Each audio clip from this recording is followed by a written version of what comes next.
Aksi damai yang dilakukan ribuan mahasiswa yang berasal dari berbagai universitas di Kota Palembang pada Selasa 24 September 2019 berakhir ricuh.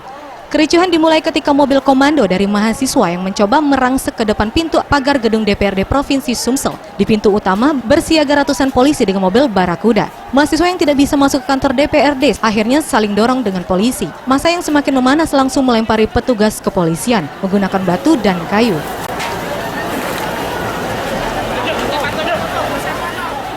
Membubarkan kerumunan massa, personel kepolisian akhirnya menembakkan gas air mata serta tembakan dari mobil water cannon. Akibat kericuhan tersebut, beberapa pendemo sempat terkena tembakan gas air mata dan beberapa petugas terkena lemparan batu. Situasi pun perlahan kondusif dan mahasiswa secara perlahan mundur dan situasi kembali normal.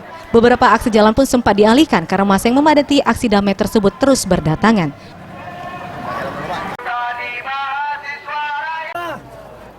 Tim Liputan Sriwijaya TV. Anggota yang lain sudah.